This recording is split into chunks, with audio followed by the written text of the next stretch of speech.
Welcome to the second part of the series in which we are going to build a blog using Django. In this series, we will see installation of Django. For installation of Django, you need Python. You can download Python from python.org. I will provide link in the description.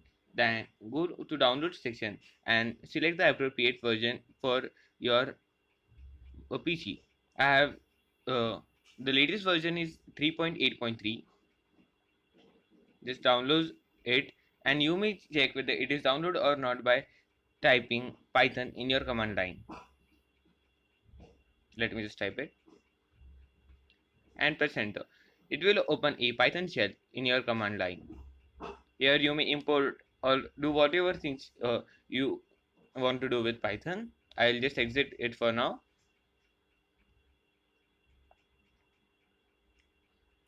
Let me just clear the screen. With Python comes pip pre-install. Pip is package manager for Python. You may check whether it is installed or not by pressing pip in your command line and pressing enter.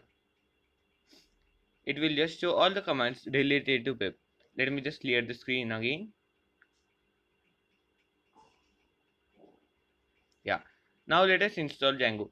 To install Django, head on to pipy.org/project/Django uh, and copy pip install Django. This is command which is used for installing Django. Let me just copy it and paste it. Yeah, and press enter to install it. I have already installed it, so I'm not going to install it again. Let me just remove it.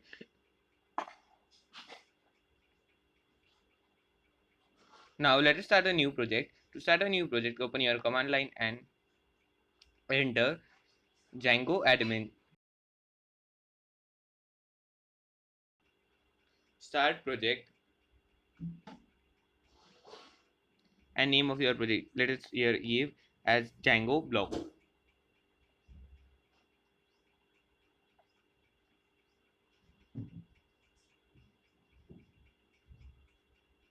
And press enter. It will create a project. I have just created it in wrong directory, so I'll just see it into desktop and create it here. Yeah, it is created. Let us see what are the files inside the Django blog. Django blog has init settings, URLs, and wgi.py and manage.py. Manage.py is entry point for our application. Let us go inside the Django blog. Just press cd Django blog. When we are inside Django blog, let's start an app inside Django blog. Every Django project consists of apps. We will learn more about apps in later in this course. Now let us give our app a name. Let us give it name as blog. Let me just remove this pop-up. Yeah, and press enter.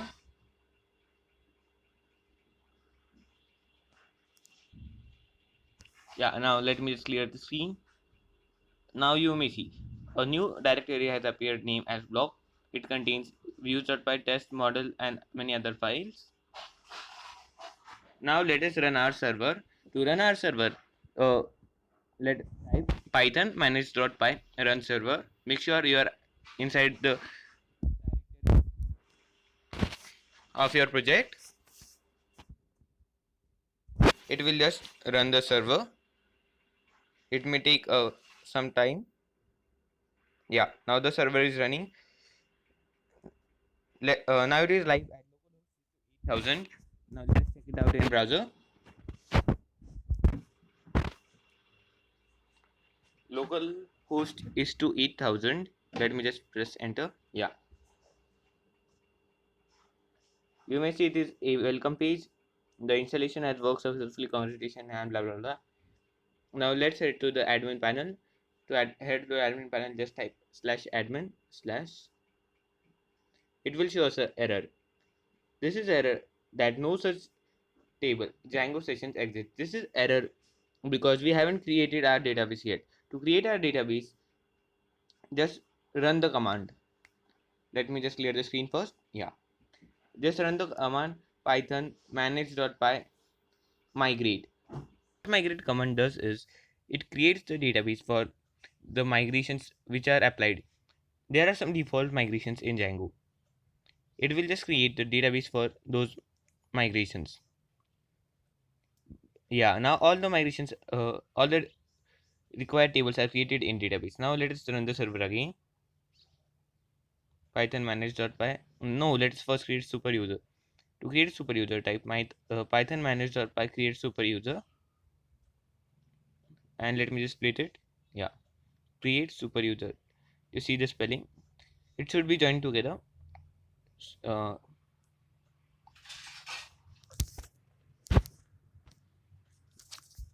Now it will ask for username. Let me just remove this permanently. Uh, I'll just give username as K. I'll leave my email blank and password as K and K. I will just bypass the validation. Yeah, let me just clear the screen and run the server again. Python manage.py run server. Manage.py. Yeah, run server. Now the server is running. You may see. Now let us refresh the page and just try to log in. Yeah. Now you may see we are able to log in with the created credentials. Here in the admin panel, we have under authentication and authorization group, we have user and group model. Let us explore the user model first. Now you may see username, key, and status. Yes, because we have created it as a super user. We will learn more about this in upcoming sessions. We haven't created any group, so it will be blank.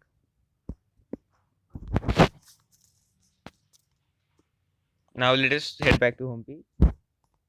Let me just close it first and I'll show you the structure of the directory. Now let us head back to home. Let me just stop the server and clear the screen. Yeah. Now we will explore the project structure. Let us first check blog. Blog has in it admin, app, model, and test.py. It also has migration folder which contains migration. It is blank for now. It just contains init.py, which file is also blank. Django blog contains init.py, settings, URLs, wsgi.py. Manage.py is entry point for application, and DB SQLite 3 is the database for our application. You may see it once yourself. Yeah. Now I will be showing you some pictures by which you may easily understand the project structure, and I will tell the functionalities of each file in brief to you. Let me just show the pictures first. Yeah. Project. Our project contains four files: settings, URLs, init, and WGA. Settings and URLs file are useful because we use them, and init and WGA are not so useful because we are not going to use them so often. We will be managing all our settings in settings file, and we will be doing URL stuff in URLs. Now let app contains models, views, admin, init, app, and test, out of which models, views, and admin are important. Init, app, and test are not so important. Models help us to create models for our application, and it will help in modeling our application. Views is the place where all the uh, code for our server lies, and in via admin.py we can take our model to the admin panel, like you have already seen in about user model. And init, app, and test are not so important files. And that's it for this video. Hope you like it. Please share this video, it would be great. Thank you. Come on!